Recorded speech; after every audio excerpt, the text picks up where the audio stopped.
Now that you know what basic strategy is and you know that there's exactly one correct decision for every single hand that you get, where does card counting come into play? Well, that's going to be what this video is. All right, in this, I'm going to take a brand new deck of cards here. These are still in order. I'm going to take out all of the spades.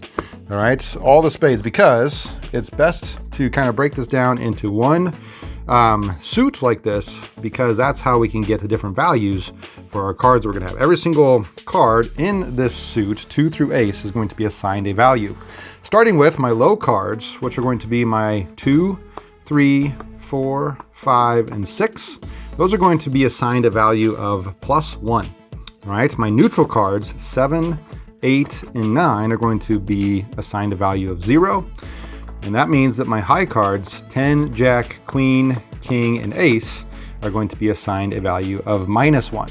So a couple things with this before we talk about how to use the count.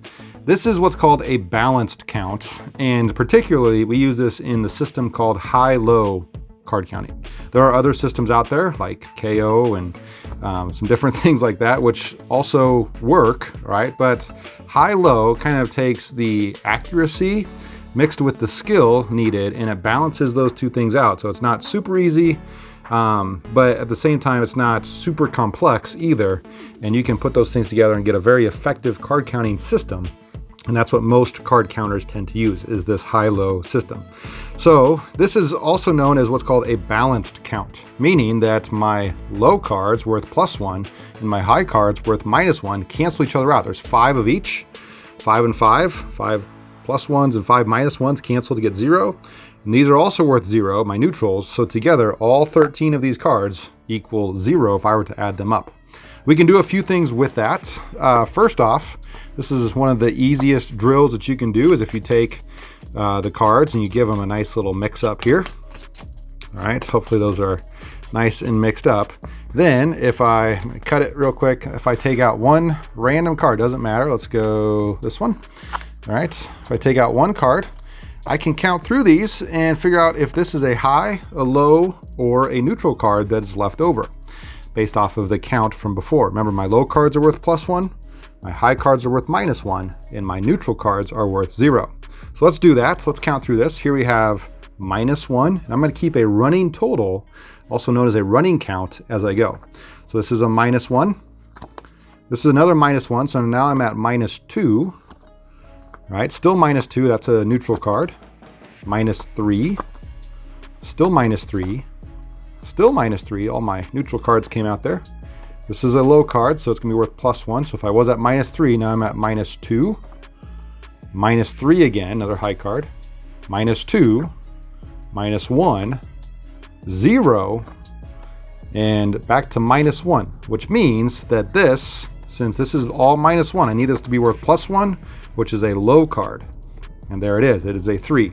So by doing that, we can take that same concept and apply it to all the cards in a deck, and even in multiple shoes like are played in most blackjack games.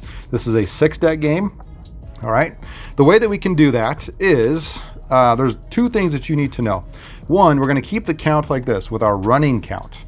All right, so for example, if I had maybe a bunch of low cards like this that all came out.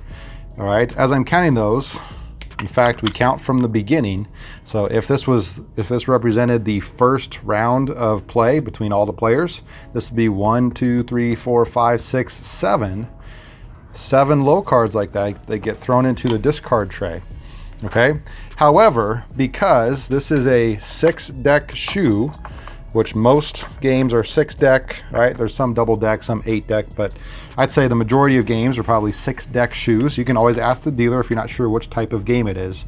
But we need to take our running count there, and we're going to convert that into something called the true count, which is the number of high cards to low cards, the ratio of that are left to be played. All right, so here, if this is a 6-deck shoe and I've barely started, that means there's still about 6 decks left to be played. And if I have a running count of +7, remember all these little cards, I can take that 7 divided by the number of decks remaining to get a true count. Now 7 doesn't go into 6 very nicely, or 6 doesn't go into 7 very nicely, I should say. But if I kind of round a little bit and say 6 divided by 6, well, that's going to give me a true count of 1. The higher the true count, the more you want to bet. So if my minimum bet was like $10, a couple of red chips here, then maybe when I get to a true count of 1, depending on my bankroll size and some other factors, I might want to bump that up to $25.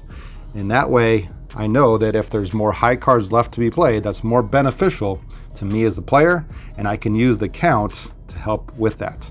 All right, then I'm going to put together the basic strategy from our last video along with the count, and I'm going to play perfect basic strategy while counting and raising my bets when the count is higher and lowering my bets when the count is lower, and still play basic strategy. And that's going to be part of what you need to know in order to be a perfect card counter. In our next video, we're going to learn what's called deviations and how the count can also affect the decisions that we make and maybe stray from basic strategy to give us more of an advantage.